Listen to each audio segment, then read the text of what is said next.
Part 1. Carl Lindley. Chapter 1. The world would not remember my name. It would never have the chance to stop and catch its breath, collect its thoughts, and figure out with which patient it had all begun. Carl Lindley, 31 years old, born in Kern County, California. Daughter of Meredith Lindley. Granddaughter of Maryam Nerzan. Editor at the Valley Weekly. Aspiring novelist. Typhoid fucking Mary. But this is not the beginning. In hindsight, the past comes into greater focus, and the events that led to the horror in which I now find myself are made inescapably clear. It had been a day with no sunrise, the kind where the sky turns from black to simply a lighter shade of gray, and the rain falls in a gentle drizzle that leaves you dry just after it's touched you. There had been a red light at Wilshire and 17th. I stepped on my brakes, but didn't slow down. It was only a split second before I entered the intersection that I realized my foot had in fact never moved to the brake pedal. The Lexus smashed into my passenger side before I could even register what was happening. We skidded together across the intersection, and I was hit by a Beamer going the opposite direction. My head split the window as my car spun counterclockwise, like that bone from the beginning of 2001, and came to a swerving halt alongside the crumpled nose of the Lexus. Flashbulbs popped, and the last thought through my head before I blacked out was that in a couple of weeks, I'd be getting a ticket in the mail for running a red light. Ground control to Major Bummer, I laughed, and the world went dark. I came to at Santa Monica Hospital. Well, shit, I thought to myself. I'd been on my way here anyway for my weekly tests. It was a large room with a window built into the domed ceiling, behind which a chorus of observers looked on. Some took notes, others merely watched, hands cupped over their mouths. If I focused, I could see myself multiplied in the arched windows, reflected copies, each with its own eggnog skin and sandy blonde hair, gazing out from the rectangular panels as if looking up at me from within glass caskets. I could make out my boyfriend Simon, looking in through the large window to my right, his black hair and nest of bedhead, and the Kraken tattoo on his arm disappearing beneath the sleeves of a Buckaroo Banzai t-shirt. Beautiful Simon, faithful to a girl he could never even sleep with. Too scared of catching her virus even to use protection. I never understood why he didn't leave. I smiled, but he made no indication that he saw, so I waved to him, but my hand remained at my side. That's odd, I thought, and called Simon's name. My voice didn't leave my throat, and it sank in, as it had in the car when my foot hadn't moved to the brake. My body was failing me. A machine at my left beeped, and I was overcome with terror. So was this how it would be? Would I be completely aware, yet unable to move or speak? Was it the same with my organs?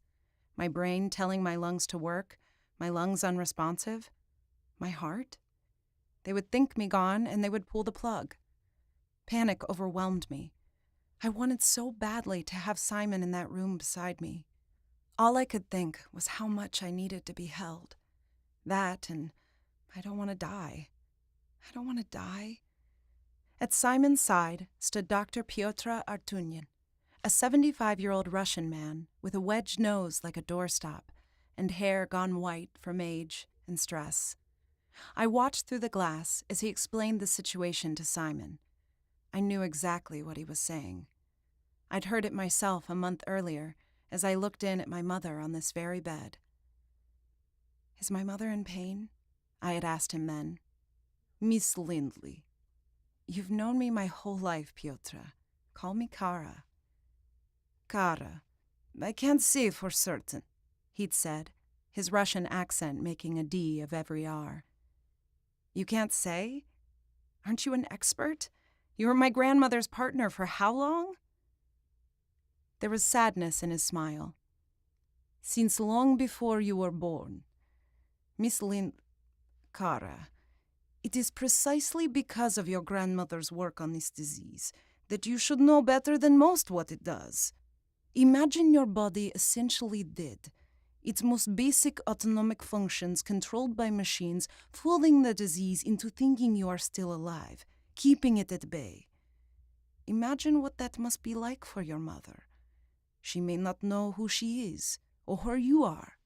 She may not be able to express her pain, Kara, but it is my belief that, at this moment, she can feel it as much as you or I. He'd been right. If not about physical pain, then about the other kind. Physically, there was only numbness now.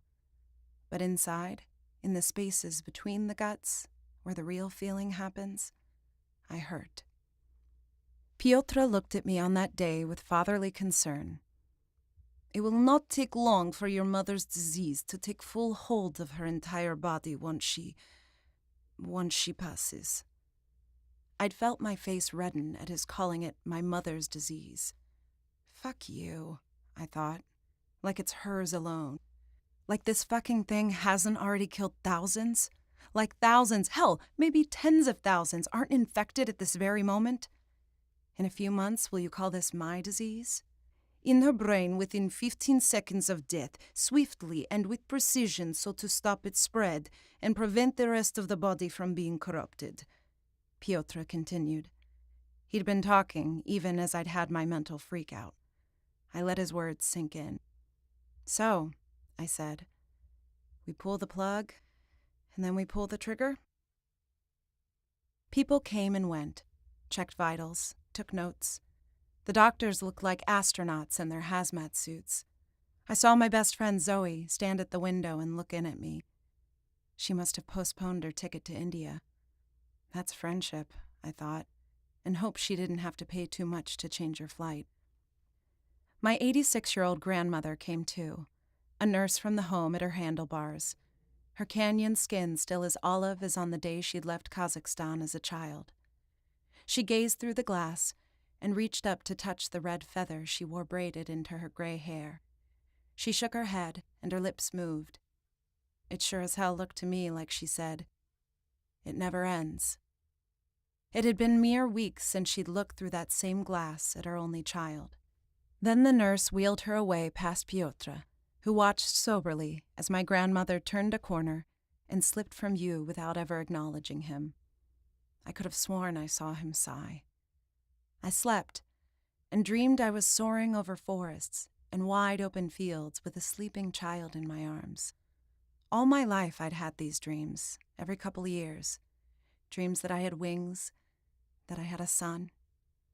Now the boy opened his eyes and smiled, and my heart was filled with a love I'd never known in my waking life. Then some machine beeped, and I snapped awake to find that, nope, I was still in that fucking hospital bed. My heart ached at the thought of the world I was losing. My mind shook with fear, knowing that any day I would know the unknowable. My thoughts dwelled on my regrets. 31 years old, and I had so many. All the books I'd never read, the movies I'd never seen. I knew nothing about Rodin. I'd never been to Greece or seen the colossal works of human ingenuity, the pyramids, Stonehenge, the Moai. I was going to die without having ever learned to play an instrument. My time on this planet had been wasted. I would never be a mother. In my next life, I thought, I won't make the same mistakes. In my next life, things will be different. I heard the muffled voices of protesters outside. Euthanize them! They cried. Sacrifice thousands to save billions! Kill them! Kill them all! My body did the job for them. It died a piece at a time, until there was no longer any delusion that my hands were waving, that my toes were wiggling, that my lungs were breathing. Catheters and tubes sucked waste from my body. The whir and pumping of machines was a constant sound in the room, so that, after so long, that too faded into the background. All I could taste was the acrid flavor of earwax. I'd told Piotr that I didn't want to be vegetative, so it came to this, the bearing of the bad news. It broke my heart to see Simon fall apart. to see him stumble against the wall of the hallway, to see him cry. He raised his hand to the glass, and I reached out to him. My arm stayed put. It was a matter of minutes, maybe hours. The whole scene had an immensity to it, a theatricality. The spaceman walked into the room in what felt like slow motion. Someone could have been playing opera on the soundtrack, and it wouldn't have been out of place. I saw the arc of an arm to the console, the movement of a hand over the controls. I thought there'd be more to it than that, more to operate, maybe 2 keys turned at once. Instead, there was the gentle flipping open of a small plexiglass shield, the downward snap of a red power switch, and the wheeling away of the oxygen tank. The flight of a white sheet above the bed, held on either side by an astronaut, and its descent to just below my collarbone as my heart rate softly slowed. Simon never left, even as the switch was flipped, even as the plug was pulled, even as the sound of a gun cocking rang out. The sudden absence of whirring and pumping felt like I'd instantly gone deaf. It was a silence so deep, so pure, that I shivered. And that shiver must have been real. It must have been visible because Simon began pounding on the glass and shouting that I'd moved. "We can't unplug her!" he cried. "She's not in pain! Look! She sees me! She knows what we're doing!" The nurses held him back from the door to the operating room.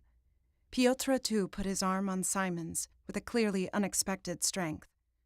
Overhead, the audience in the observation room scribbled in their notepads. I was a specimen in a jar. The sucking of the catheters stopped, and it was as though, with their final suction, they took whatever remained of me. The sensation was inexplicably familiar, wooden, musty, as if my body were some forgotten antique in an attic. I could feel the lack of operation, the lack of internal movement. This is it, I thought. This is the moment I die. Memories came over me then with such speed and significance that one could say my life flashed before my eyes. My mother's voice, the smell of my grandmother's cigarette smoke, my schoolmates, the crunch of tan bark beneath my feet, the taste of stracciatella, camping on the beach, watching movies in the dark, dressing for prom. The fluorescence above me grew dark around the edges, like looking through the wrong end of a telescope. At the far end, against a backdrop of milky white vapor, I could make out a shape, abstract and in motion. Was I dreaming? Was this really happening? I felt my body arc upward as if pulled by a sharp hook. I had the distinct impression that I was lifting off the bed. This is weird, I thought. The lights above me drew closer, brighter. The walls around me seemed shorter. I then saw below me and became lightheaded at the sight of my own body on the hospital bed. No way, I thought. Was this an out-of-body experience? Beams of distorted light seemed to shoot from the tops of everyone's heads. Each person had one, thin and translucent, like a vertical ribbon of heat above a summer blacktop, or the wake of a bullet shot through gas, and each beam seemed to connect its respective person to something unseen through the walls or beyond the ceiling of the hospital.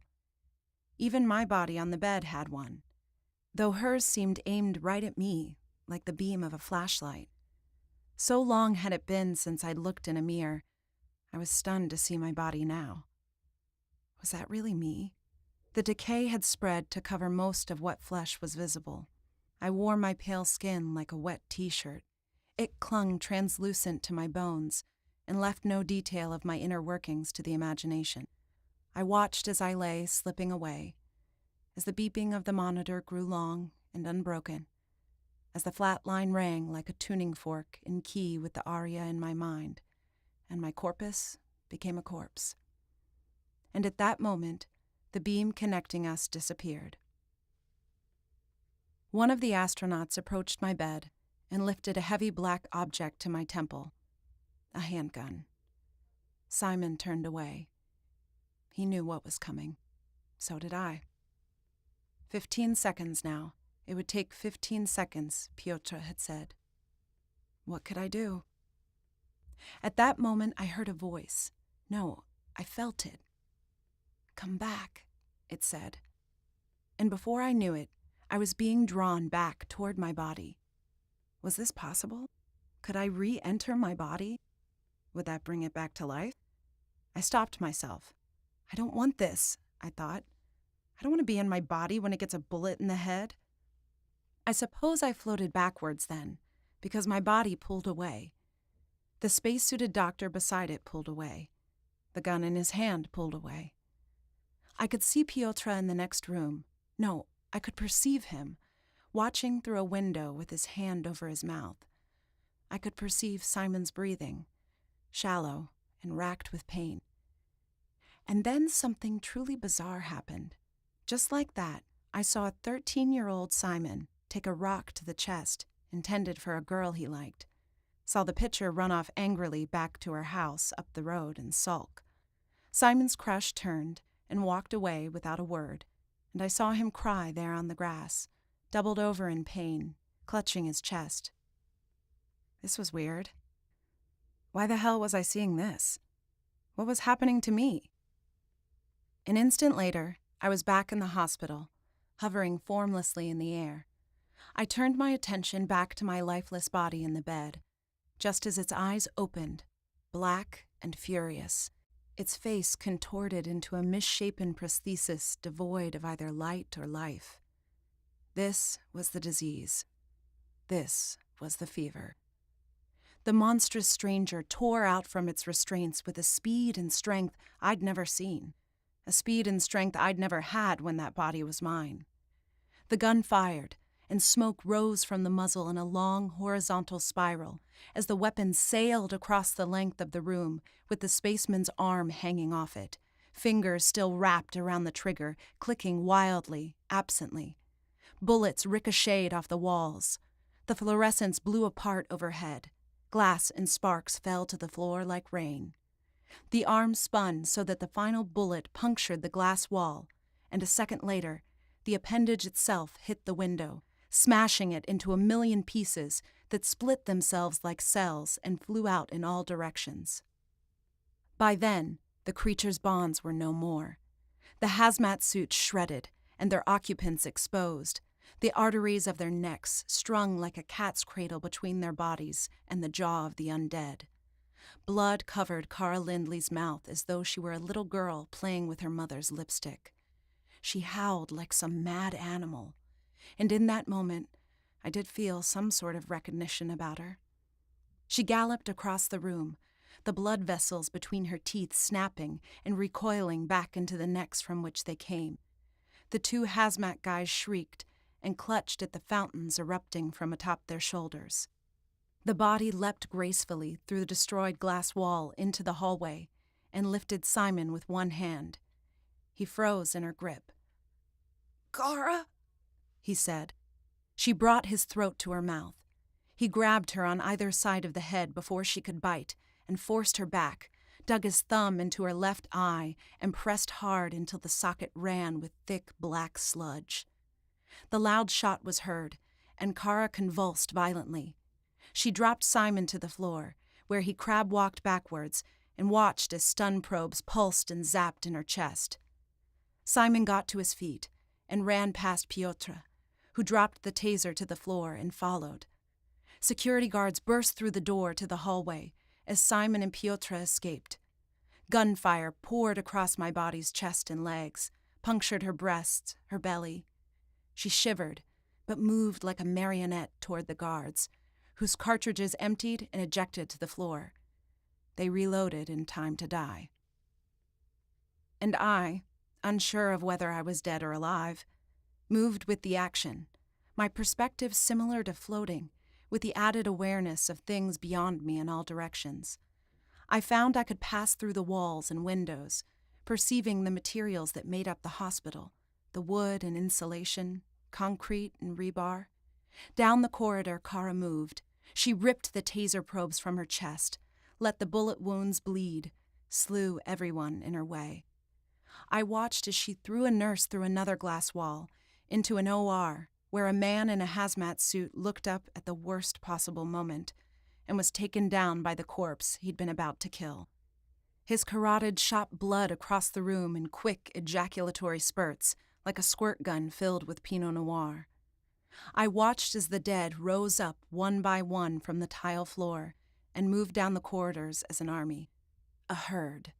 It went this way into the reception area, the stairwell, the lobby. Second and third waves of security aimed for the heads and managed to blow apart a handful. But still, the decapitated bodies rushed forward blindly, and these guards, too, were overwhelmed. Every man or woman down meant another corpse resurrected. By the time the monsters spilled out into the street, there were dozens of them. And my body led the way.